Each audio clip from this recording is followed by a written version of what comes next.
Welcome back to Say What with James and Say Lakesia, and we are doing our 2024 year-end review. And we are going to start with 51, going all the way down to number one movie. And unfortunately, we disagree on movies, so we're going to have different choices, different rankings for each one. But make sure you like the channel, subscribe, and make sure you let us know what you thought about the movie in the comments. So let's go ahead and get started because this is going to be a lengthy one here. So for my number 51, I had the American Society of Magical Negroes. It is a comedy fantasy film about a young man named Aaron who's recruited into a secret society of magical black people. And guess what the goal is? To make white people's lives easier. It had David Allen Greer in it, so I thought that it would kind of be a little okay, but it was bad. Yeah. Well, that was your 51. My 51 was Bagman. Bagman was one of the worst movies I've seen in the history of watching movies, to be honest. It definitely was the worst I saw in 2024. But Bagman was a father faces a childhood threat that resurfaces suddenly. He battles his deepest fear, not for himself, but protect his family from the sinister danger of a sinister killer that puts people in a bag and zips them up. Well, he did a horrible job at protecting his family, I will say, because, spoiler alert, if you haven't seen these movies, watch the review after you've seen them, unless you don't mind us spoiling it for you a little bit. But he did a horrible job because in the end, he got put in a bag. Yes. So it wasn't great, but it was not 51 for me. Okay. All right, so up next we have Long Legs, for me, number 50. And that is about FBI agent Lee Harker, who's assigned to unsolve a serial killer case that takes an unexpected turn, revealing evidence of the occult. Harker discovers a personal connection to the killer and must stop him before he strikes again. Again, we go for who's in the movie. Plus, my cousin Cameron really wanted to see this movie. But because Nick Cage was in it, we were like, hey, Nick Cage. Unfortunately, the performance he did, was he a man? Was he a woman? I don't know.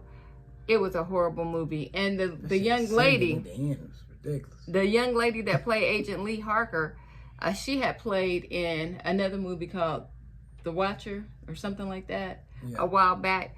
And she just has the saddest eyes. She always looks pitiful, sad in the movie. She looks sad. And I know why she was looking sad on this movie, because it was a sad movie. And she knew it sucked. Yeah. Number 50 for me. So what was your number 50? My number 50 was Werewolves. I don't get this one either about the something moon. But this... Well, the scientist and his family find themselves in a fight for their lives when a supermoon event turns humans into bloodthirsty werewolves. Yeah. But it was just...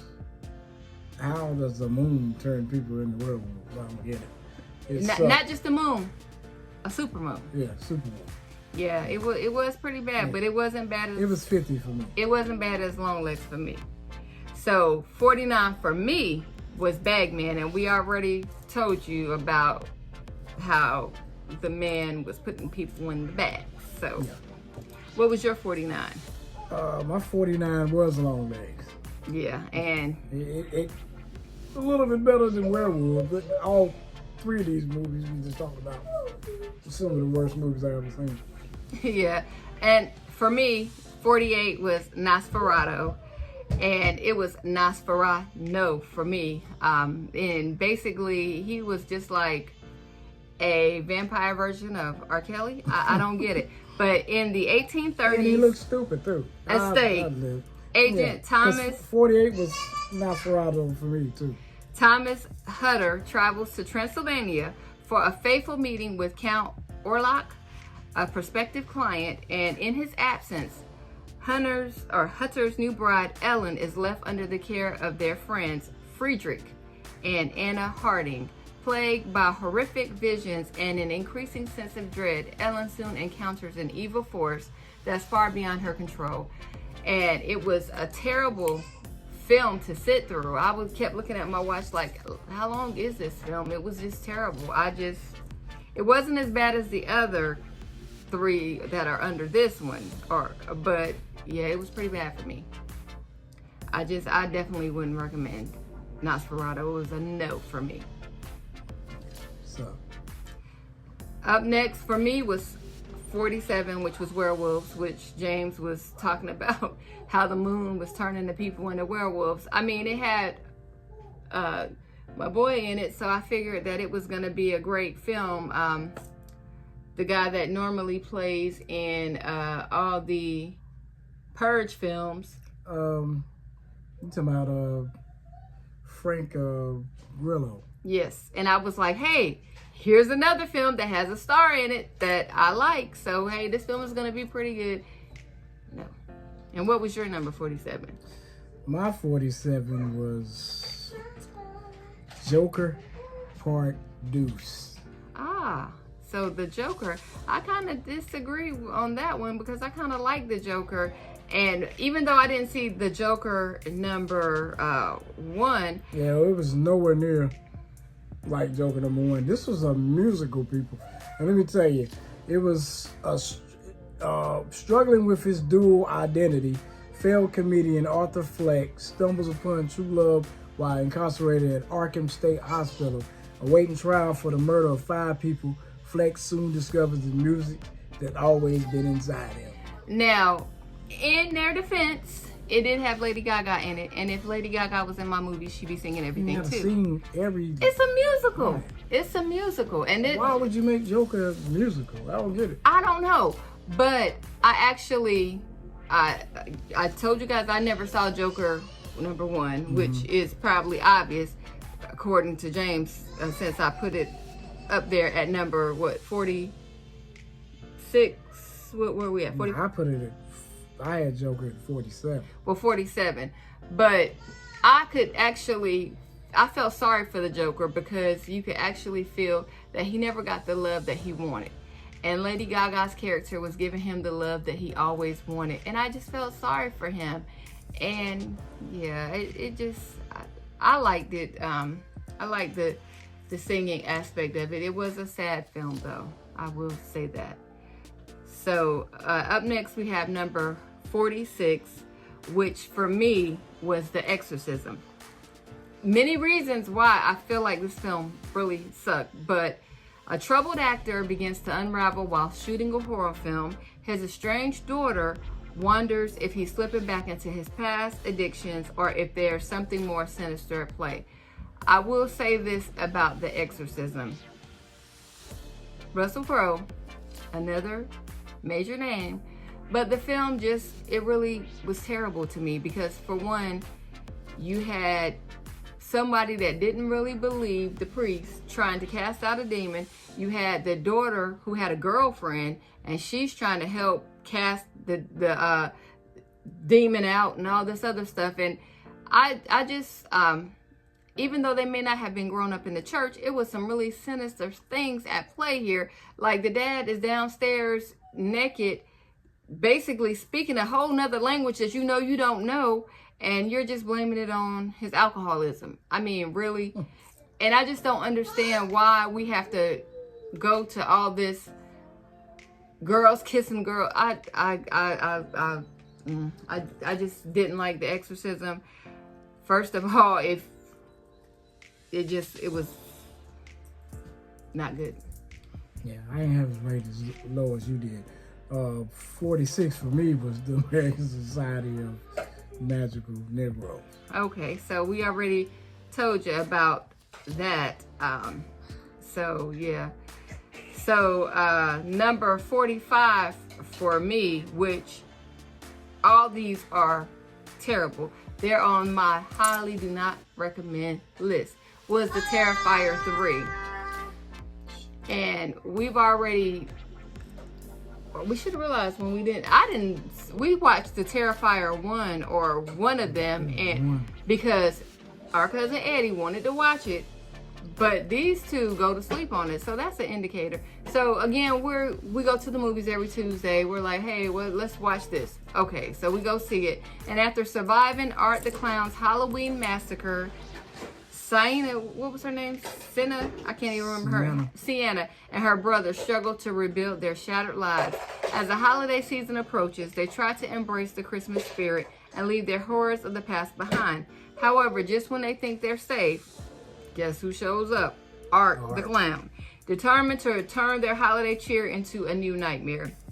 So first of all, when we watched this, our cousin Michelle was like, why did they do this for Christmas? Why did they do this around Christmas time? Because he was just like slaying everybody and it was like Christmas. And it was just, to me, it was too much blood, overkill, overkill. What he does, overkill people. And it was crazy. He just looked Didn't like... matter if you're a kid, whatever. Everybody can get it. And everybody can get it. Everybody got it. It was just like... it was way over the top for me. And then I read something about a Terrifier 4. I'm like, how? Seriously, who liked that? How did they make a 3? If you like the overkilling, you'll love it. He looked like he needed some medication. But anyway, what was your number? My 45 was Cuckoo. I wasn't down on Terrifier 3 as bad as you were. It wasn't good, but it wasn't that good. But it was, to me, it was better than Cuckoo. Cuckoo, this is another movie really didn't have no sense to me either. It was about a 17-year-old Gretchen reluctantly leaves America to live with her father at a resort in the German Alps. Plagued by strange noises and bloody visions, she soon discovers a shocking secret that concerns her own family.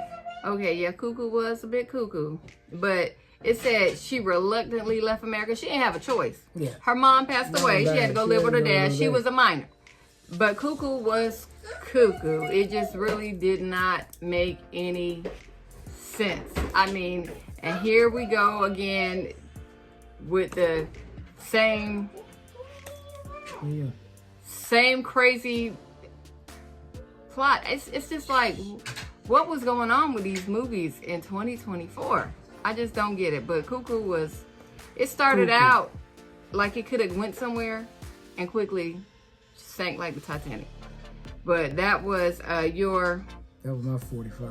Okay, so my 44, and we're going to see if we can do this all in one take. We have a 4-year-old over here that wants to be around us all the time, so hey. But my 44 was Cuckoo, and I just told you guys, it was horrible. I highly don't recommend. I don't recommend it. What was your number? My 44 was ISS. I mean, this is another movie that seemed like it could have been better than what it was. But it was America basically against Russia. All right. Yeah, and up in the space. In space, yeah. Oh, it was 303 basically. But this is what happened. It was tensions flare in the near future about the International Space Station when a worldwide conflict breaks out on Earth. Soon the U.S. and Russian astronauts each receive orders from the ground to take control of the station by any means necessary. Now this is another film where you think, hey, it has Dermot, I can't remember his last name, but you know, my boy from My Best Friend's Wedding, The Wedding Date. I'm like, okay, well he's in it, it's gotta be good. But no, it was, yeah, it wasn't great. It was, yeah, and it was basically like, okay, us against them. You know, you take over, you take over. Yeah, because each one got a message saying, hey, from their home base, you got to take over this, because it was nuclear. I can't remember what was going on, but I do know, wasn't the young, it was the young African-American lady that was the star. Didn't she play in another movie? Was she in Argyle? She was in Argyle. Yeah, so. I think she played in Craven. She was in Craven too. Yeah, but yeah, ISS, that's a strong pass. So up next we have, for me, 43, Dune Part 2. And I think I remember Dune from high school, and that was like in the 90s. But Yeah, Dune I Part watched 2. the first Dune. Me neither. I mean, even the one back in the day. Back in the day, I think we had to didn't watch it really in like school or something. I don't even know. But fall, now, again, Now, we go this to the one, movies. people may have different opinions on Right. this. We go to the movies every Tuesday, and okay, we're going to see Dune. And it was long, too, because you was not enough in it. But it followed Paul Atreides as he unites with the Freemen to wage war against the House Harkonnen, exploring his mythical journey and the choices he faces between love and fate in the universe, all while preventing a terrible future he can foresee. Okay, so I saw Zendaya was in it. I was like, okay, it's probably gonna be okay.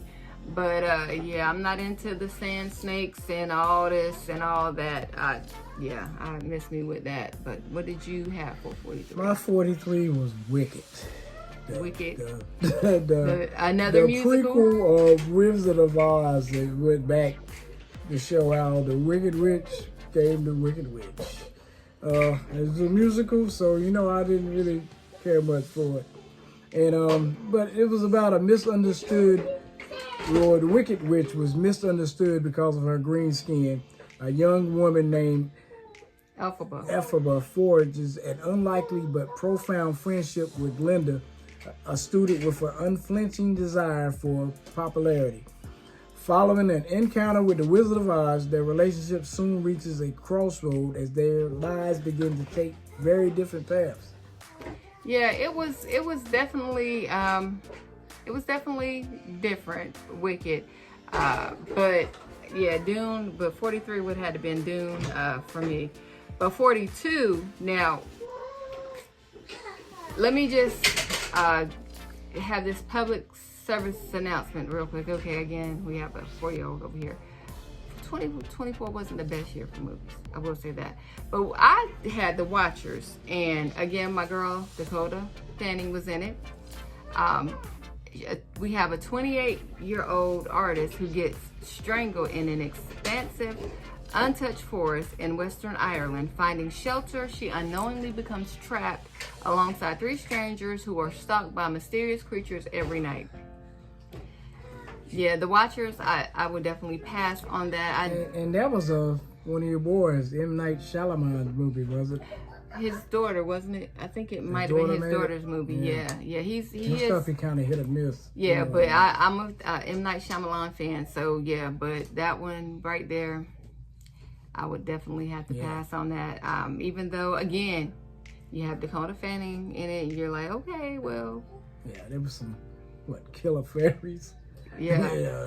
And then one of the people that was with them was really against them, and she was really so it was just like, okay. Yeah, and again, she's grown up to have a sad face too, like your girl in they kind of resemble. Yeah, they really do. She favors the young lady that played in the Longlegs movie. So yeah, I would definitely have to pass on Watchers. So what you have for 42? My 42 was Madam Web. Once again, another Spider-Man movie without Spider-Man. Well, a Spider-Man character without Spider-Man. And it was Cassandra Webb is a New York City paramedic who starts to show signs of clairvoyance. Forced to confront relationships about her past, she must protect 3 young women from a mysterious adversary who wants them dead. I would say I thought Madam Web was all right. I enjoyed it, and somebody else was in there. Who was in there? Mike Epps. Yeah. I enjoyed for a few minutes. Yeah, for about 5 minutes. But I thought it was better than the rest that we've said so far. But anyway, let's go ahead with my 39. Well, I'm skipping all kind of stuff. Sorry. So my 41. Again, here you go. Absolution. We agree on this one. I am a Liam Neeson fan. I mean, I am. I haven't seen all his movies, but most of them. But here we have an aging Boston gangster who tries to reconnect with his family and fix the mistakes from the past, but his criminal lifestyle soon threatens to destroy everything he holds dear. Okay, first of all, that mustache, Aaliyah. Hey, Aaliyah. Yeah. That mustache was terrible. That's number one. That mustache had to go. Number 2, Yo. it's like they took Yeah. a whole bunch of different movies and mixed them all up together.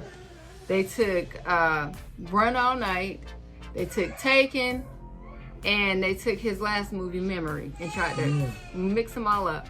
And so, yeah, it just really was a miss for me with that. Yeah, same for me. I'm used to them need some all-out action, and this very seldom had any action in the movie. Right. Right. So up next, my number 40 was Wicked. And I mean, yeah, it was all right, but that was my number 40. Well, my 40 was Never Let Go. Never Let Go. Yeah. With Halle, again, we have another big name. We have Halle Berry. Yeah, this is one of the movies I couldn't tell whether was she the crazy one, or did she Or these making things stuff exist. up?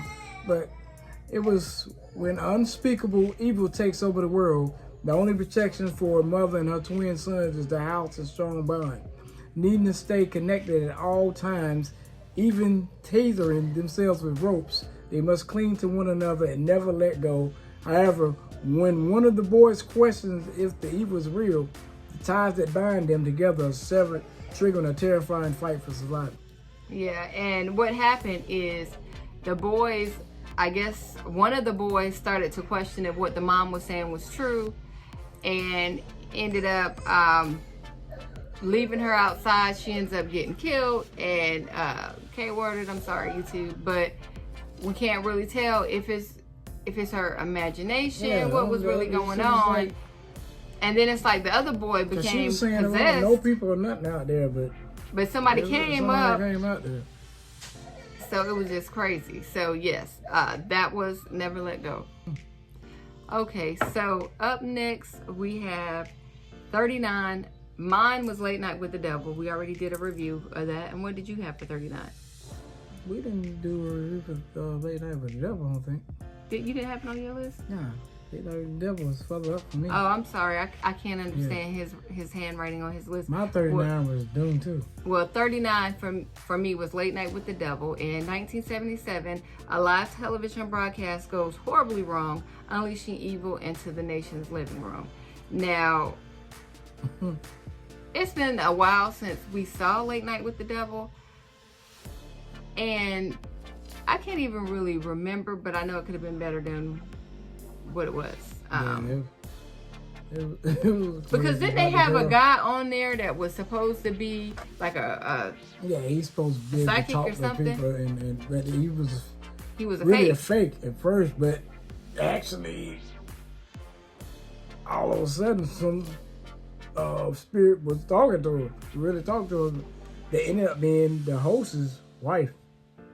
Yeah, but Late Night with the Devil, yeah, that was a pass. So that was 39. You had Doom 2. Yeah, Doom 2 was and we already reviewed that. So 38 for me was Immaculate. And now we are in 2025.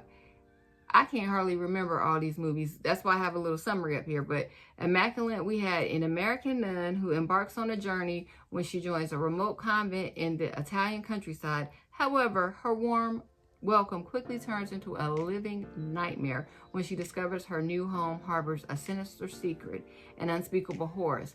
Now, see, I kept getting Immaculate and The First Omen mixed up because they were kind of similar. Yeah. But so like if like Immaculate might have been off for The First Omen, or vice versa. But Immaculate to me was because I'm thinking that it was 38, because again, when I think about this and The First Omen, they're so closely related with the things that happen. I kind of get them mixed up. So that was 38 for me. My 38, Immaculate was a little better than what I thought this was. My 38 was Imaginary. Imaginary? Yeah. Okay, so. Yeah. It was about when Jessica moved back into a childhood home with her family. Her youngest stepdaughter, Alice, finds a stuffed bear named Chauncey.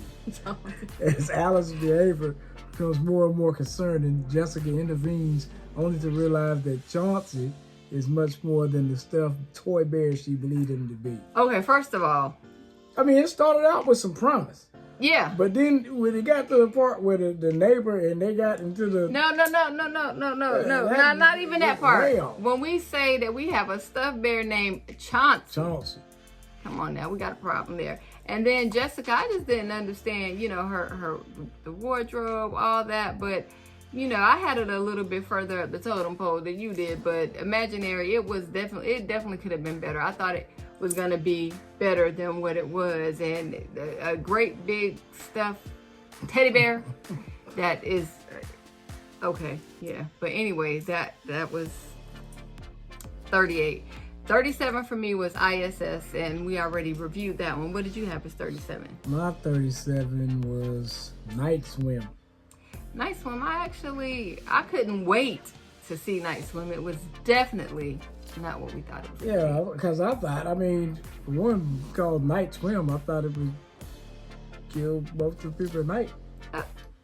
But no. Mm-hmm. And it took a crazy turn also in it, but the plot was about a family moves into a new home, unaware that a dark secret from the house past will unleash a malevolent force into the backyard pool. Well, I just gotta say, some of the CGI or the what's the name was just look old school. I can't even remember all that. All I know is it had didn't it have Kurt Russell's son, and is that also his wife? I mean, they're not married. His partner's child too. Talking about Goldie Hawn? Yeah. Yeah. I can't remember her name. I'm getting older.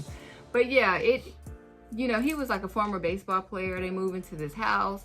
The pool is supposed to be good for him to get his mobility back because he has some kind of debilitating disease. Yeah, what was it, Lou Gehrig's disease or something? It was a long time since we saw this. But unfortunately, the pool does just that. It zaps the soul out of you, and it possessed him. Yeah. So, I thought it could have been better. I couldn't wait to see Night Swim when you saw the previews, and it was definitely different. I mean, hey, it is what it is. Yeah. So, what number are we on now? We were just on 37, so we're on 36. Okay. So, 36 for me was The First Almond.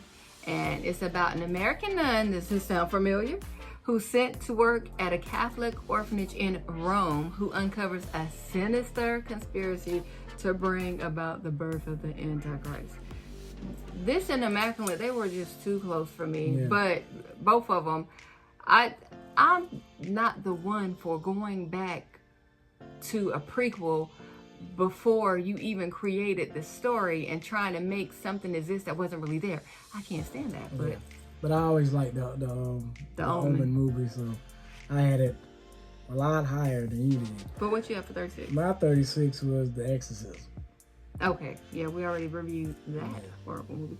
So I know we're going to disagree on this, but for 35 for me, it was Godzilla versus Kong. Oh, Jesus, I don't get that one. That was a great movie. I mean, if I was 5 years old, I probably would have loved it. I mean, if I was Aaliyah's age, I probably would have loved it. But we have Godzilla and the Almighty Kong. I've never been a fan of King Kong and Godzilla movies, ever. Face a colossal threat hidden deep within the planet, challenging their very existence and the survival of the human race. Now, I must admit, I did enjoy watching it somewhat, but again, I'm not a fan. So, you had it too low if you liked it.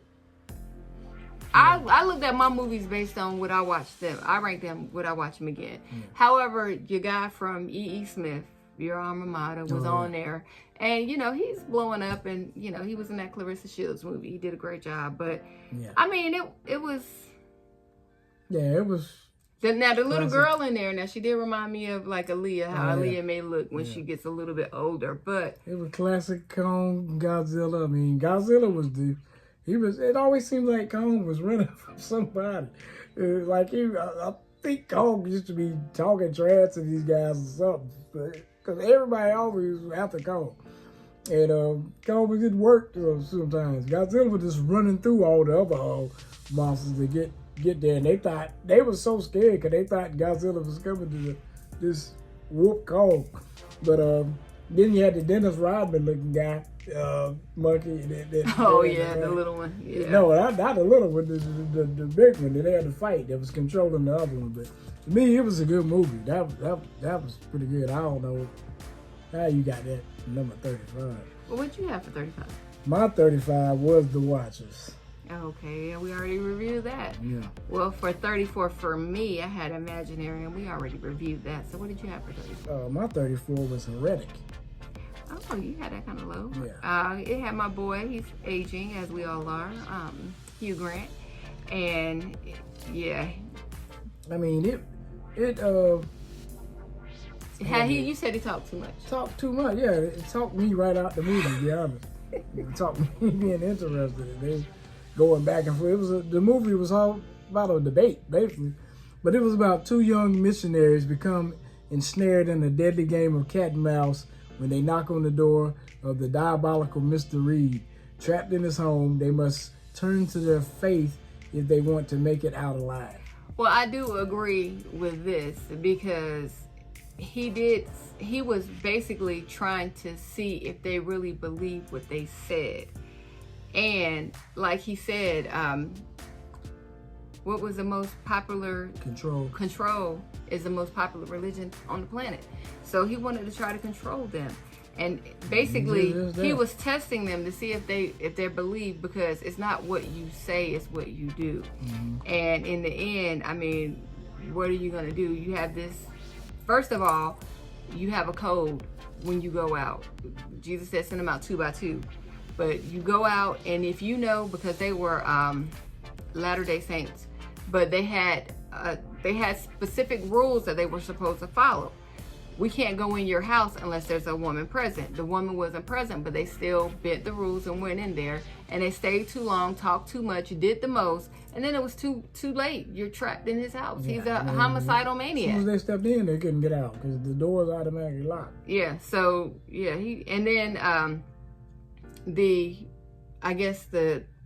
maybe the person that was over them, the church, I don't know what they call it in the Latter-day Saints, but he actually came to the house, but it was too late. He had like a maze in there, but like a dungeon. Yeah. My whole thing is, okay, you go to the door. First of all, I do have to say this. Y'all had these bicycles. I never saw you ride them. There's like a million stairs. Wouldn't you be better off on foot? And then it's a blizzard. Who's going out to witness in a blizzard? Mm-hmm. So, okay, you go to his house. Are you interested in being a Latter-day Saint or whatever? Oh, yes, I am. Okay, well, here's the pamphlet. Come to the church, the wherever we fellowship at, and get some more information, because we got to go, because it's about to be a blizzard. Mm-hmm. I mean, I'm pretty sure that they had the news. But anyway. On to, what are we on, number 33. I had Civil War, because this was just the craziest thing. We have a team of journalists led by, we have another big name, Kristen Dunst, travel across a war-torn United States during the Second American Civil War to document the conflict and potentially interview the president before the rebels take the Capitol. Hopefully this won't happen. However, we had your boy from the Fences with Denzel Washington. He was his friend, and he went to work with him. And these jokers is riding around war zones. I mean, it's like they getting attacked, and they have the microphone here, and it's straight up shootouts. I mean, who does that? But old girl that played in Alien Romulus, she ended up getting Kristen Dunst axed. And then she was just standing there looking stupid. So my mother, we watched the movie. She was like, I can't stand her. And I'm thinking the same thing. But yeah, 33 Civil War. Well, 33 for me was Terrifying 3. I don't know how you had it all that high. I mean, it was better than the rest. To me, it was better than the rest of the other movie. And I had Civil War. I got it higher than what you got. I don't know how. So you probably had this one higher than what I have too. But number 32 was Blink Twice, because I could have missed this one. But when tech billionaire Slater King, here we have a big name. We have Zoe Kravitz that produced this, and then we have, what's your boy's name that's in this? What's his name? He played in 10 years. Channing Tatum. Yeah. I'm terrible with names, guys. Slater King meets cocktail waitress Frida at his fundraising gala. He invites her to join him and some friends for a dream vacation on his private island. Wild nights soon blend into sun-soaked days, but when strange things start to happen, Frida must uncover the truth if she hopes to make it out alive. Now, first of all, I don't know how they living, but the guys just walk up and they're like, "Hey, you want to go on? You want to hang out with us? Okay." Well, he was a big time millionaire. It doesn't matter. It doesn't matter if you have a job. I mean, exactly. In what universe can you go somewhere and when you get there, they're like, "I'm taking your phone." So you have no contact with the outside world. If you have family, friends, children, whatever, somebody needs to contact you, they can't. You have a job. You have bills that need to be paid. You come home. You evicted. Your stuff is outside, your lights and everything is turned off. Come on now, who does that realistically? Let's think about it like that. But I guess she was feeling like, hey, I'm gonna go there, he gonna take care of me. But then we know, was he supposed to be like P. Diddy? I mean, really? Drugging people? So it was crazy. Yeah. I had a little higher than you. But 32 for me was Late Night with the Devil. Okay, so we reviewed that. Yeah. Well, 31 for me was Never Let Go. We had Halle Berry in it, and we reviewed it already. But I just couldn't tell. Were these things really happening? Was she making them up? Mm-hmm. Well, 31 for me was Front Room. Front Room. With Brandy. Brandy, yeah. And movie started. Toward my list now, the movie's a little bit better to me. But yeah, it was about it follows a newly pregnant couple, Belinda. The lady was saying, and Norman, who reluctantly agreed to take in Norman's estranged Ellen stepbrother, Solange, leading to escalating tensions and a descent into paranoia and fear. Well, this is the thing. When it says Solange, I was like, Beyonce's sister gonna be on here? Mm-hmm. But anyway, first of all, the Front Room, the whole point is the love of money. The love of money, because they had a need. Solange was feeling that need, and they were going to accept her because she was feeling the need. They needed money. Yeah. But she was going to run the stuff. My mom used to have a poster that said, the one that has the gold makes the rules. So she was making the rules, and she was a little bit racist, and she was a lot mean. and I think kind of abusive, using the Bible, manipulating the Bible. They was like in the code. They didn't even want to, he didn't really like it. And because I'm going to tell you right now, Solange would have been in the old folks' home. Yeah, Solange was doing all kinds of stuff to just... You had one time to do that on yourself and think I'm gonna clean it. Either a nurse is gonna come in here or you, because she was doing it on purpose. To be mean, it's one thing if you can't help it, but she was doing it on purpose. Mm-hmm. And then Belinda, and see, they were an interracial couple, so Solange had some little hatred stuff going on too, some little mean stuff about herself. So yeah, Brandy.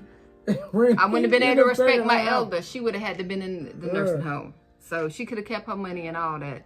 Yeah. So we're on number 30. Yeah. So number 30 for me was Alien Romulus.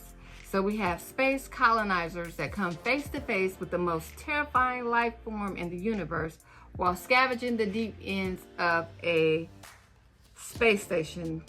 But Alien Romulus, I'm like, okay, I'm not really into the alien films, so me, James, and Eddie went to go see this. But the cyborg or the brother was like a android, not the phone.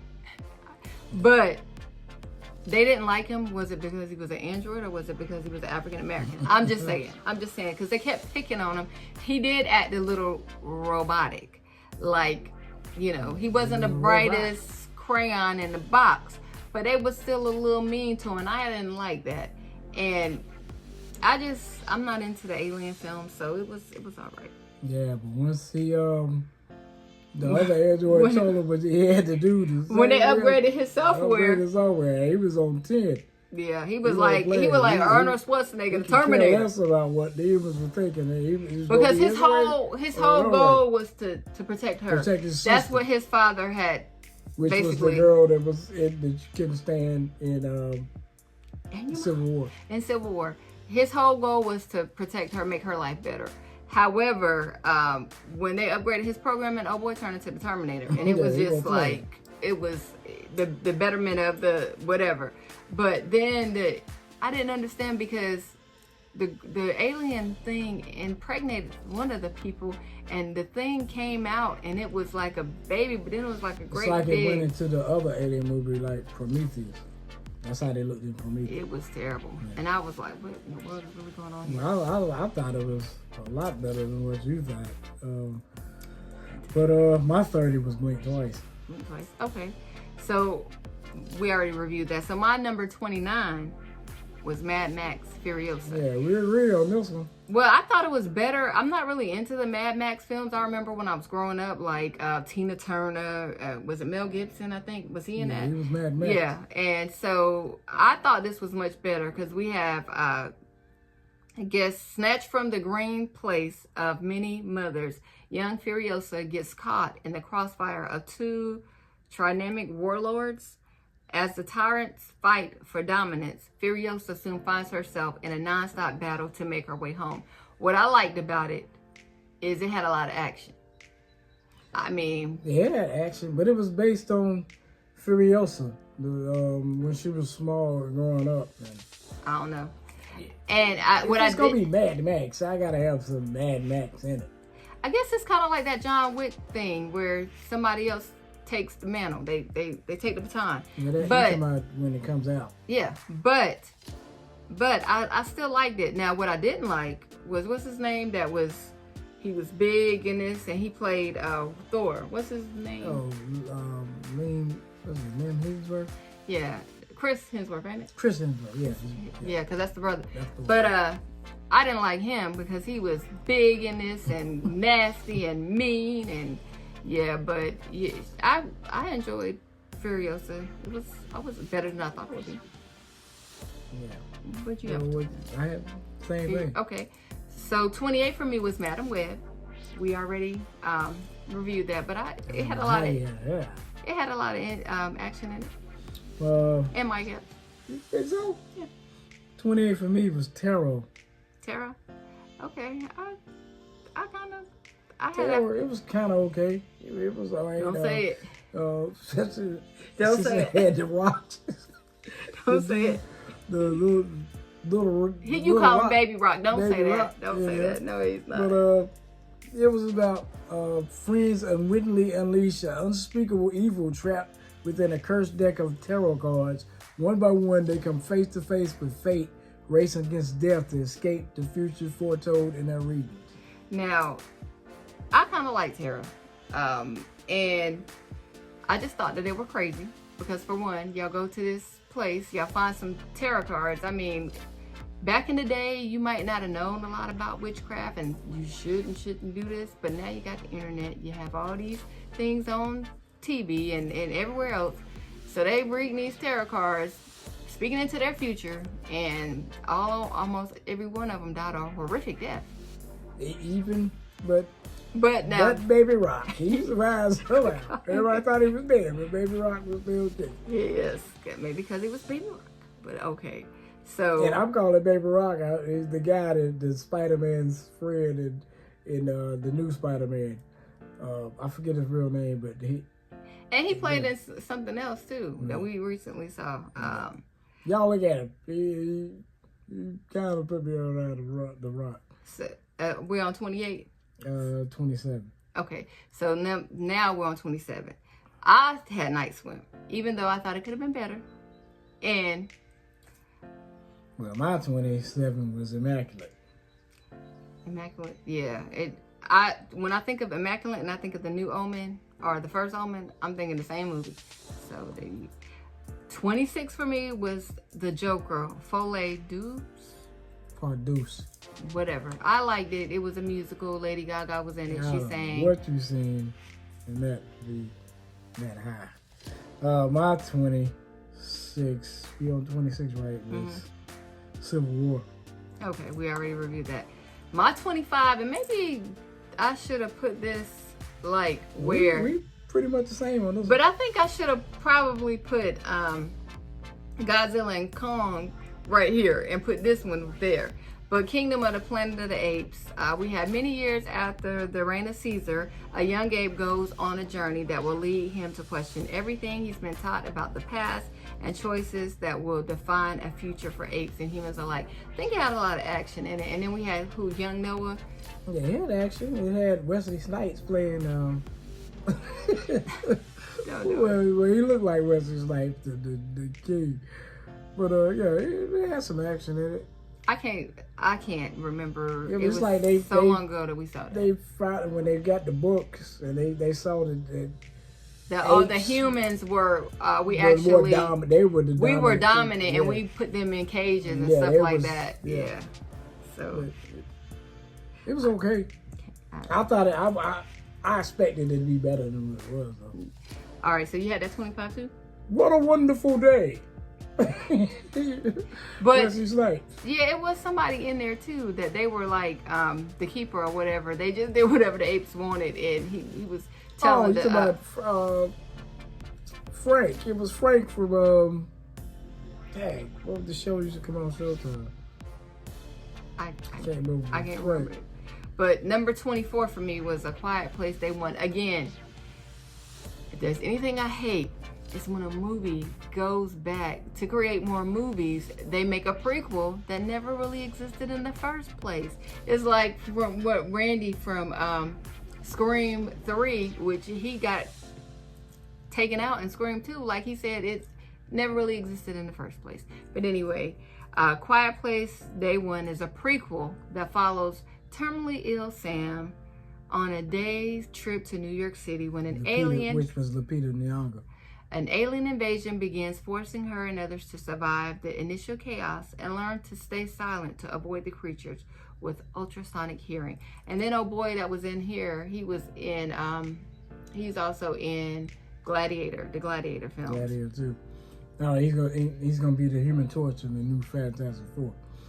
Yeah, I was a little higher on Quiet Place than you, though. I mean, it had a lot of action in it, and Lupita did a great job, and you know, it did kind of explain where the creatures came from and all this other stuff, but I just can't understand the cat. You gonna do all this for the cat? So I don't like cat. Yeah, I don't either. I'm sorry, cat lovers.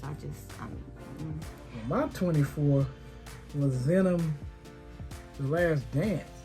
Venom, I had that a little bit higher. But see, I wasn't really high on the Venom movies anyway. I'm not either. I'm not into the Marvel and all that other stuff. Some people like the first two. I think the first one was better than the second one.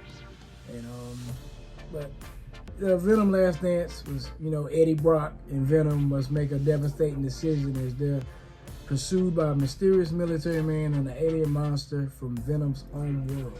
Well, I enjoy Venom. I enjoy Venom because they were dancing, him and Mrs. Chang. Miss Chang, they were at the casino. I mean, Tom Hardy always. Yeah, he always played. He had those boots on. Yeah, he's a really great actor. I mean, I heard that he could be hard to work with. I don't know, but it was I enjoyed the Venom movie, even though I'm not into those superhero things. I mean, it's because they keep doing Spider-Man villains and people associated with Spider-Man without Spider-Man. To be honest with you, I didn't even miss Spider-Man. But anyway, you ready for number 23? Yeah. Mine was The Front Room, which we've already reviewed with Brandy. Mine was Smile 2. Smile 2? Yeah. I thought it definitely could have been better. Yeah, I mean, like, once again, I didn't really wasn't feeling the first Smile like that. But I thought it was going to be better than the first Smile.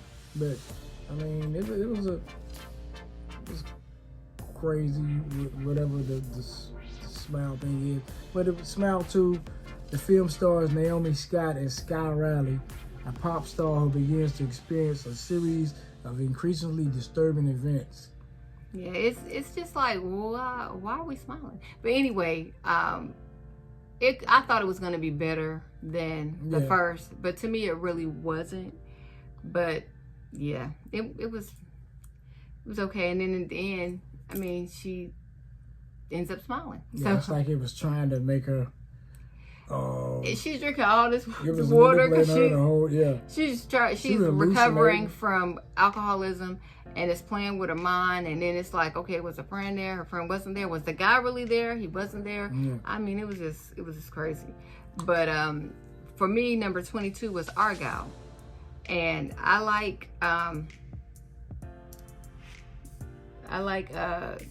Howard. What's her name? Dallas Howard. She's a great actress. But it follows reclusive spy novelist Ellie Conway. And I'm like, is it Emily? Ellie Conway, as the plots of her fictional espionage novel centered around the character Argyle begin to mirror real life events, drawing her into a dangerous game of international intrigue. I liked Argyle. I thought it was a fun film. It was funny. It had was Henry Cavill in there? Yeah. And then the guy that actually was the agent that was trying to save her because she had amnesia. Yeah. But I couldn't remember that. I thought it was now she looked a She little was on actually the an pale agent. side, but I thought it was a great film. I enjoyed it because it had a surprise element to it. Mm-hmm. So yeah, I liked Argyle. Yeah, it was action. It was funny. I mean, Samuel Jackson was in it. Bryan Cranston was in it. It was a pretty good movie. I had higher than what you had it though. My number 22 was Afraid. Afraid? Yeah. Oh, okay. So Afraid is... Afraid, it was Curtis and his family are selected to test a revolutionary new device, a digital assistant called Aya, that takes smart homes to the next level. As Aya begins to learn everyone's behavior and anticipate their needs, it soon makes sure nothing and no one gets in the family way. Now, Aya was AI. And they tell you, it's like how AI can actually take over, because Aya took over. Well, I liked it because Curtis, the guy that played Curtis, the Asian guy that played Curtis, that was funny. But he played in this this movie like searching, or he was trying to find his daughter. So he's a really great actor as well. And basically they invited Aya into, he was told to have Aya come in his house because his company, it was something that his boss wanted him to do. But basically it was strategically planned. Yeah, they're just gonna get a big deal by I guess the company, or maybe the AI itself, because these are from the people that created what's the doll movie? Megan. I think it's the creators of Megan. The two people that so-called created this situation, they were actually being ran by Aya. Aya was telling them what to do. And in the end, basically, they either rolled with it, because Aya was in everything, the medical records, she was driving the car, everything. So it's like she was in the criminal records, you can come, or you... Yeah, Aya didn't play. She was... she was getting people locked up, getting people killed. I wasn't playing. Right. So that was your number 22? Yeah. My number 21 was Venom, The Last Dance, and we've already reviewed it. But what was your 21? My 21 was Red One. Red One? Yeah. But I thoroughly enjoyed Red One. I mean, it was okay. It was a different spin on Santa Claus. I mean, Santa Claus was jacked for this movie. He wasn't no fat guy. He was jacked. And had characters like The Rock was in it, Chris Evans.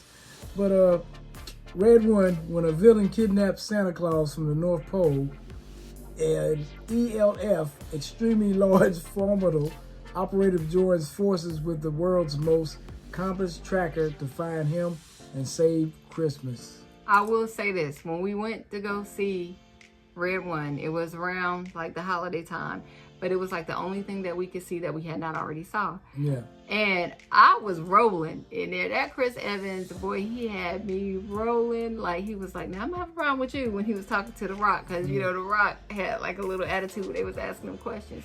But that movie, and my aunt, she was like, I love Red One. I'm telling you, that was a funny movie to me. I thoroughly enjoyed it. Since then, I had watched it again. It was better than it was the first time that I saw it. Oh, yeah. Okay, so my number 20 was Smile 2 because I like the lady that played in there, but it was not good as Smile 1. And my number 20 was Quiet Place 1. All right. So number 19 for me, now we're getting to the nitty gritty, was The Strangers, Chapter 1. And again, should have been higher. And again, I cannot stand a prequel to something that never existed in the first place just because y'all want to make some more money. I don't know if this was a prequel. I just think they was just pretty much remaking it. I don't think it was remade. Yeah. I don't think it was because remade. This is pretty much a remake. I don't think it was remade. It had nothing to do with the other ones. Yeah, but it's Chapter 1. Yeah, that's what I'm saying. It's Chapter 1 that's making their own. No, it's like a reboot. No, The Strangers, a classic. Should have left that alone. The Strangers was a classic.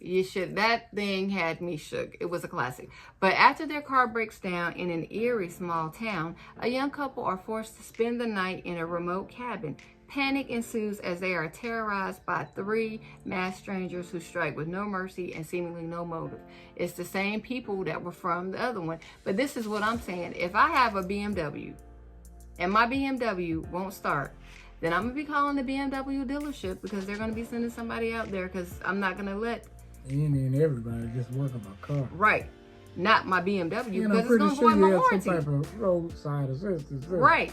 And... I mean, let's veer off the main road and go down it. Yeah, no, thank you. But I mean, it was still a good movie. It was good to me. But it was nowhere near the first one. It wasn't the first one, but it was good. I got a way out than what you got. Because I'm sure 19 for me was Argyle. Okay, and so 18 for me was Terra, and we already discussed that. And what did you have for 18? My 18 was the Ministry of Ungentlemanly Warfare. Okay. Starring Henry Cavill. This was a pretty good movie. It had the big guy that was in the last Fast and the Furious movie. Yeah. He plays Jack Reacher on the. And he played in Ordinary Angels too. Yeah, this was good to me. It was a good movie. It was the Ministry of Ungentlemanly Warfare. The Ministry of Ungentlemanly Warfare is a World War II action comedy film loosely based on real events that follows a top secret British combat unit formed by Winston Churchill to fight against the Nazis using unconventional methods, ultimately laying the groundwork for modern Black Ops. I thought it was a great movie. When we went to go see it, I was like, man, I do not want to go see this. What is this about? He wanted to go see it, but it was, I felt like it was a great movie. I definitely highly recommend that. It had me on it had you on the edge of your chair, like, what? Are they going to get away with it? Are they going to do it? What's going to happen? But I really enjoyed it. But that was your number 18? Yeah, that was my 18. My number 17 was Heretic. And we've already discussed that. So what was your 17? My 17, like I said, I like this movie. I always like all the movies in the Omen series, but the first Omen to me was 17 for me. All right, so 16 for me was the Iron Claw. Now, anyway, this, it says it's a 2023. That's why I don't know how it's on the list. But anyway, it's a 2023 biographical sports drama at the beginning of film 2024 about the Van Erich family, a dynasty of professional wrestlers who face both triumph and tragedy, exploring themes of toxic masculinity and family dynamics under the shadow of a demanding father. Now, I will tell you this. Get your tissue out if you're going to watch the Iron Claw. That's all. I can tell you that. It was a good movie. It really was. I'm not into wrestling. The only thing I remember about wrestling growing up is my grandmother. We would watch wrestling and Hulk Hogan and Junkyard Dog and Ric Flair. But I hated wrestling because I thought it was fake. But the Iron Claw, was a great movie. We had your boy Zac Efron, another big name, but he didn't even look like himself. He had put on, I guess, he got jacked up to play this film, and then his brothers. Was it 4 brothers? Just like we have 4 sons. He had 4 brothers, and the dad was just like so demanding. He wanted them all to go into sports, and basically the point of the movie is you have to let your kids live their own life. You can't live through your kids. And he wanted them all to go through wrestling. It's like nothing was ever good enough. So they were pushing themselves. He wanted to be champions all the time. Like they had to say so in it. It's a script. But he was hard on them. But he was pressuring them so much that they were harming themselves, taking drugs to keep on, because that's how the brother, the more articulate brother, because the one that what's his name, Zac Efron played, he was good at wrestling, but he wasn't good at the speaking part of it. You had to be able to fight, with your words, and he wasn't very articulate. So the other brother, who was more articulate, he had to step up, and he was bleeding internally and didn't go get it checked out and ended up dying. They all died tragic deaths. Even the older boy, the only one that lived was Zac Efron, and it's just so messed up. Yeah. Now I had this movie way higher than you did, and the only reason I had a little lower because they left one of the brothers out. I looked it up about the Von Erichs ones. They kept saying having these tragic deaths, and they had another brother that they didn't even put in the movie. So I was like, why would you do that? Not even put him in, but I had to hide in that. But you have to think they have people that write these scripts and stuff. Yeah. But what was your number? My 16 was The Bike Riders. What? I love that movie. Oh, that was a great movie too. Yeah, Tom Hardy. Had a little Hardy, language, but it was a good movie. But go ahead. The guy who played Elvis. Yeah, he's a great actor. I forgot his name, but he is a great actor. They were biker riders. They were bikers, and I forgot I had my phone. And they What you gonna read the thing about? It was the Bike Riders. Over the course of a decade, a Midwestern motorcycle club evolved from a gathering place for local outsiders to a sinister gang threatening the original group's way of life. And that's what happened, because they started out, they was just, they weren't really thuggish, but once you start letting any and everybody in, things change. Yeah, and that was Austin Butler, because he played in one of those other movies that he did a great job. He played in Doom too. Yeah, Doom too. But the lady Kathy Cross, now she starts out, she's telling the story. Now she has a very annoying voice. So just be prepared. That voice is so annoying. But if you can get past the voice, it's a great movie. But so you had that at, I had it 16. Number 16. Okay, so my number 15 was Abigail. And I thought that was a great movie too, but the film follows a group of kidnappers who capture the daughter of a powerful underworld figure and demand $50 million for release, unaware of something, that Abigail is not your typical little girl. But I thought Abigail was this one. I had Abigail in the same spot. I thought it was a great movie. It had Melissa Barrera that played in the Scream series. Then we had the last one. William Catlett in it, and you had your boy that he's blowing up now. Oh, yeah. That's William Catlett. No, him right here. Giancarlo. Oh, he been blown up. Yeah, but he's really blowing up now. But I thought that Abigail was a great movie. It was funny, and this was a hard comedy. Yeah. It was a hard comedy. And it just shows you again the love of money. But anyway, that was my number 15. That was my 15 also. Okay. So number 14 for me was Afraid, and we already read about Curtis and his family and Aya. Okay, my 14 was Craven. Craven? Yeah. Okay, I like Craven. I like the two. It's pretty good. And this is one Spider-Man villains that did his own movie. But I read some critics, they wasn't high on this. That's why you have to look at movies for yourself, to me. And, Aaron Taylor Johnson. Yeah, Aaron Taylor Johnson. In 2 movies, because he was in Nosferatu as well. Yeah, but you have to watch it for yourself, and y'all may have different opinions than we do, but it's your opinion. But Craven the Hunter, Craven's complex relationship with his ruthless father starts him down path of vengeance, motivating him to become not only the greatest hunter in the world, but also one of is most feared? Yeah, so Craven, I felt like it was a great movie, and I don't know about the Spider-Man villains. I didn't even care that Spider-Man wasn't in it. I just thought that Aaron Taylor Johnson did a great job. Then we had Russell Crowe. Then we had Arena DeBose, who was Calypso in there, and we had the Foreigner. He played in another movie. He did a better performance in his other movie because he made me sick as the Formula. Then we had the Rhino, the guy that was playing in the Jurassic Park movie when he was much younger, and the brother Frederick Hernger, Dimitri, he played in Gladiator 2 as well. So I mean, you had a lot of big hitters in there. I felt like Craven was a great movie. It was full of action. Yeah. And I liked it. I just like some of the other movies better. I see. So then we have, what number are we on now? Okay, so 13. We are on 13. So I had Red One at 13, and we reviewed that. So what you have at 13? I had Trap at 13. Okay, so Trap, and that's my M. Night Shyamalan. Yeah, Trap was a good movie. Everybody was looking. It was a hit to me this time. I thought so too. It had my boy Josh Hartnett in it. But go ahead. And they were looking for the butcher, and it was set up for him to be at this concert, which the girl that was singing was M. Night Shyamalan. It was a setup for basically it was his daughter's concert, the movie. But you had a man and his teenage daughter who realized they're at the center of a dark and sinister event while watching a concert. And the whole movie, he's trying to figure out a way to get out of this. But there's no way that realistically that this boy would escape. There was like 52 million FBI agents in there, all looking for him.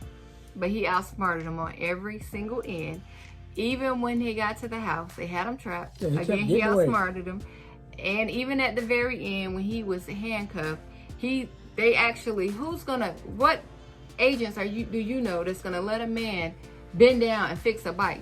Please, you would have got tased, shot, something. You wouldn't have been bending down. That's all I know. And he should have been lit up when they tased him, and then he jumps on the the FBI agent and gouges his eyes out. Right. You should have lit him up here. So yours was 13 for you, right? That was 13 for me. 12 was Trap for me. And what did you have for 12? 12 for me was Alien Romulus. Okay, so we reviewed that. 11 for me was the Ministry of Ungentlemanly Warfare. What was your 11? My 11 was Twisters. Okay, so that's funny because my 10 is Twisters, but go Twisters, ahead. This was pretty good. But okay, time out. So I didn't understand whether Twisters was supposed to be a remake because you had Helen Hunt, but unfortunately we don't have the gentleman that in the original Twisters, Bill Paxton. I think that's why Helen Hunt was going to be in the movie, but she didn't want to do it because he was. Twisters, I'm going to just tell you like that, the original Twister, it's called Twister, the original movie is Twister. It's a classic. Can't touch that. Yeah, it's a classic. But this right here, maybe a classic itself. It was a pretty good movie. It's haunted by a devastating encounter with a tornado. Kate Cooper gets lured back to the open plains by her friend Javi to test a groundbreaking new tracking system. She soon crosses paths with Tyler Owens, a charming but reckless social media superstar who thrives on posting his storm-chasing adventures. As storm season intensifies, Kate, Tyler, and their competing teams find themselves in a fight for their lives as multiple systems converge over central Oklahoma. Now, I will say this. Now, Javi, the guy to play Javi, he played Transformers. He played Noah. What's his name? Noah in the Transformers, I think. But I thought that it was a great movie. The chemistry between Kate and Tyler. Played by Glenn Plummer. Yeah, he did a great job on that because he was like a Carrie Ellis in the other Twisters where, they were, but they had all this high tech equipment. Yeah, we had a internet and all wrangler. that. He was selling shirts and everything. He was crazy. But he ran in his defense, into the tornado. The profits for the money that they received, he was helping. They was giving it back to the community. Whereas Javi was working for a company that was. If you don't know, you don't know. But he take the land and property. Yeah, but I still thought it was a great. Yeah, that was a good movie though. Great movie, family friendly. Great, you can take the kids to see it, or the kids can watch it. number 10. Well, that was your number 11, right? Yeah. That was my number 10. No, yeah. Oh, yeah. No, yeah. My number 10 was Twisters. Family-friendly movie. Very important. All kids can watch it. Number 10. What was your number 10? My number 10 was Fall Guy. Family-friendly movie. Love that as well. But I had to higher up because I really like the Fall Guy. Yeah. So. Yeah, Coach Seavers. Y'all remember the TV show, The Fall Guy? I never watched played it. by Lee Majors was the Fall Guy. But the Fall Guy follows Coach Seavers, a stuntman recovering from a near fatal injury, who is drawn back into the spotlight when a Hollywood movie star mysteriously vanishes, leading him to uncover a sinister plot and fight for his life and love. Yeah, now Ryan Gosling, he did such an awesome job. That was like, I love the Fall Guy. And Emily Blunt, the chemistry between them was great. Yeah. Family friendly movie. But I Aaron approve Taylor it. Johnson Great. was the guy he was the stunt guy for it. I didn't even realize that he was in there because he had his hair short. It sure was. Yeah. Now, I will say this about Red One, family-friendly movie. Fall Guy, family-friendly movie. So definitely recommend those. But I love the Fall Guy. I thought that was an absolute great movie. Fall Guy was, he was almost like a ninja when he would be fighting. He could scrap. Yeah, except for because of Aaron Taylor Johnson character, he ended up hurting himself. Because he was a hater. Yeah. He was a hater. But hey, it's all good because you reap what you sow. So what was number 10? That was number 10. All right, so my number 9 was Gladiator. So you had Gladiator 2. I never saw Gladiator 1. That was my number 9 also. Never saw Gladiator 1. But Gladiator 2, was better. I had to see because Denzel Washington was in there. He was Alonzo back in Roman time. Years after witnessing the death of Maximus at the hands of his uncle, Lucius, must enter the Colosseum after the powerful emperors of Rome conquer his home. With rage in his heart and the future of the empire at stake, he looks to the past to find the strength and honor needed to return the glory of Rome to his people. Now, who played... who played in the Gladiator 2? I need to see who... Okay, so Paul Mescal. Now, what else did Paul, Mescal. Mescal. He did a great job. He really did. He was the son of Lucius. Yeah. It was a great movie. Now, those two twins, that one that played in Craven, the brother that he looked like he can be what's the boy that played the Joker's son? Yeah.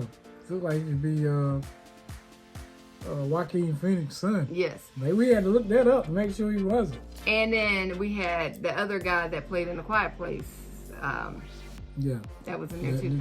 The new Human Torch. But now the only thing I have to say about Denzel is he was so sneaky. He was so sneaky and so sly, so cunning, just like the devil himself. I just don't know. You know Denzel gonna play. He was Alonzo back in Rome. Yeah, true. So that was my number 9. What was your number 9? That was my number 9. Okay.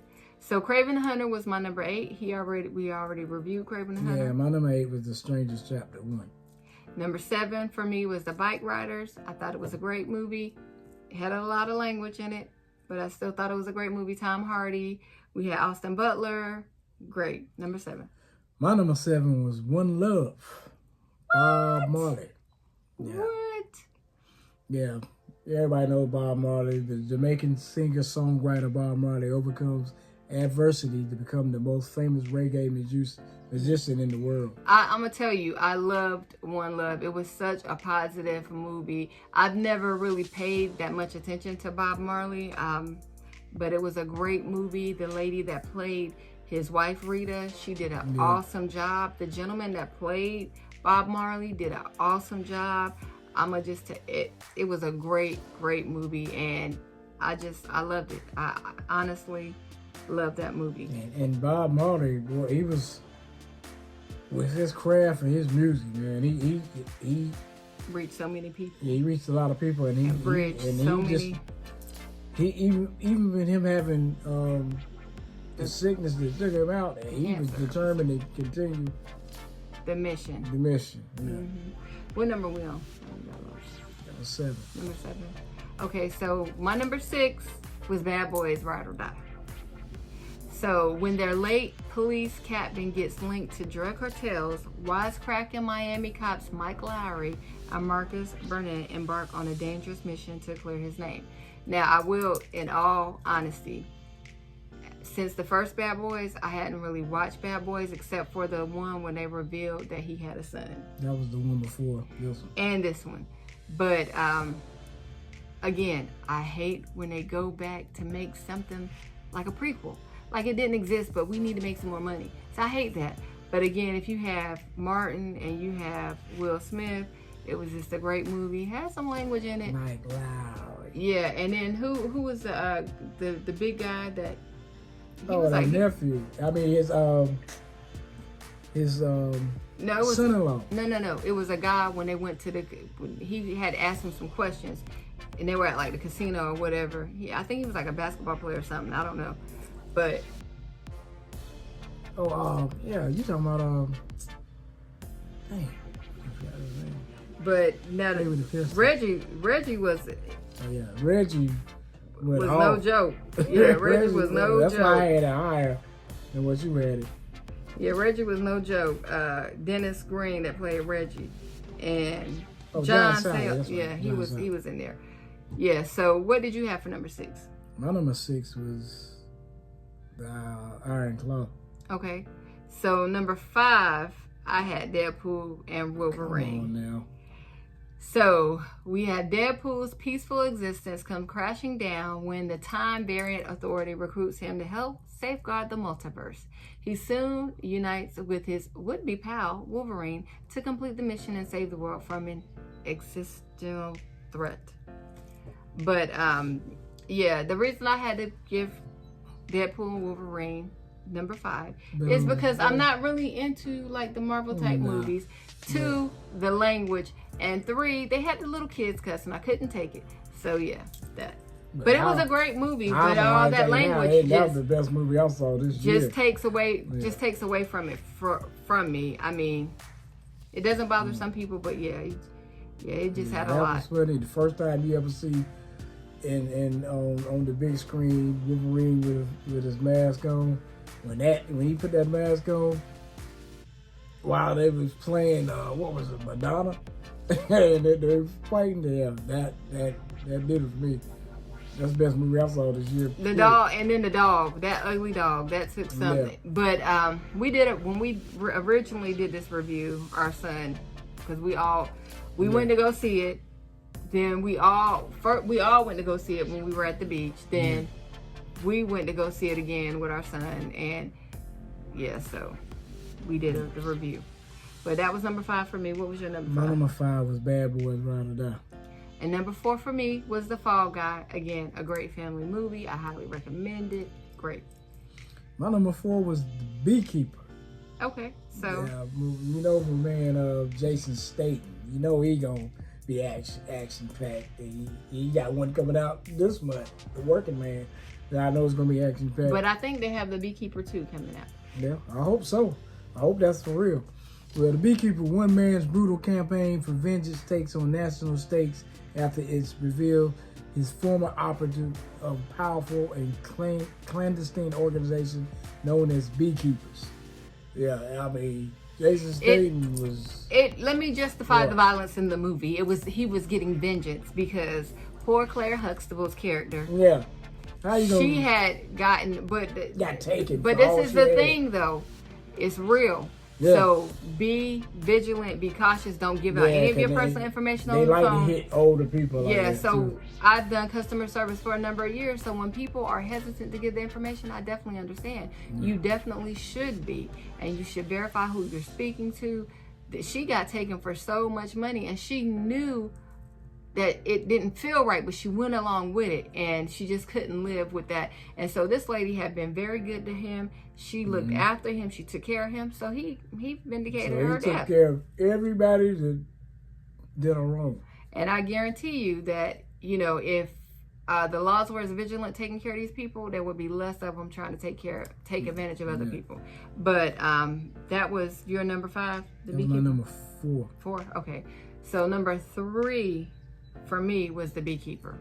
And what was your number 3? My number 3 was Godzilla Times Kong. All right, so number 2 for me was One Love, and we already reviewed that. What was your number 2? My number 2 was Speak No Evil. This was a good movie. This is a remake of some Danish movie. Which, if you've seen that Danish movie, you'd be even more pissed off with the characters in that. But this was a good movie, and it was played by James McAvoy. He's a great actor. Patty was a nut, man. But Speak No Evil, a dream holiday turns into a living nightmare when an American couple and their daughter spend the weekend at a British family's idyllic country estate. Yeah, it was a great movie. If it wasn't Deadpool and Wolverine, it'd probably been my number 1. However, when you saw the Danish movie, you were like, okay, I'm glad that they put a little American spin on it or whatever they did, because the parents of the ones they was taking just laid down. They were just soft. At least these soft. people. At first, when we first saw it, we were like, because we went to the movies and then we went back and saw it. We're like, they just hey. But if you saw the Danish film, but it was a great movie. However, let this be a lesson. There was an old gospel song that said, "Let this be a lesson to you. Don't go stay with nobody you don't know," because they have been doing this. They have been taking advantage of families for years. The wife was hesitant. She didn't want to do it. The faces she was making what made the movie. Oh too. yeah, she was one of those that she couldn't hide what she felt. Yeah, it was funny. But first of all, don't ever go to somebody's house that you don't know at night. They arrived at night, and then the bed that they gave them to sleep on, the sheets was dirty. Stains all over the bed. I mean, bed bugs, lice. I mean, in this age, I'm not sleeping in your dead. Your dusty bed. I was about to say your dead bed. I'm not sleeping in that bed with those sheets. I mean, hey. First of all, we might have should have stayed at the Hojo's. I don't know, but yeah, that was a great movie. But that was your number 2, and One Love was my number 2. I thought that One Love was a great movie. We already reviewed it, but I thought it was a great movie. And number 1 was for me was Speak No Evil. And y'all know what my number 1 was, Deadpool and Wolverine. Of all the movies that you saw in 2024, you think Deadpool and Wolverine was the best one? Was the best. Hands down was the best. And I think that it was a good movie. Well, maybe not hands down, because Speak No Evil was right there with it. I mean, we went to go see both of their movies more than once. That lets you know we really thought them were real good. I thought you thought Deadpool and Wolverine was better than what you had to say. Well, the language took away from it for me, and especially the kids cursing. I mean, you let them cuss on the state. How are you gonna tell them not to cuss when they go somewhere else? I mean, but those are your kids. You do what you want with your kids. But I just don't approve. So that's my opinion.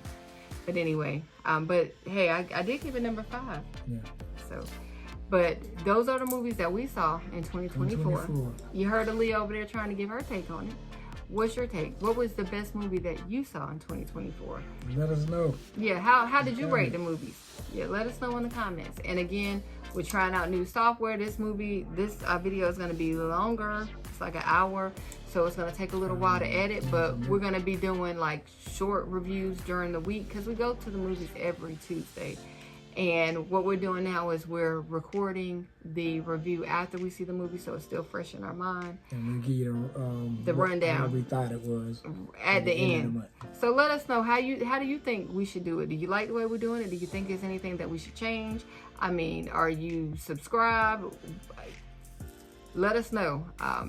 If there's a movie that you think we should see and you would like us to review, let us know. Our cousin wants us to review a movie. It's a little bit older, but we're gonna review it. But just let us know. But again, thank you for watching. Thanks for your support. Hey, let's go have a great 2025. the reason that we're doing this is because we love to watch movies. We've been doing this since we've been dating. Yeah, you love going to the movies. Yeah, so, and I was 17, he was 19, and we're over 30 years in this thing, and we'll be celebrating 27 years of marriage on the 23rd of this month. So this is something that we enjoy doing, so we wanted to do something that we enjoy doing, or review the movies that we enjoy seeing, to let you guys know. So again, thanks for watching. Take care. Have a great one.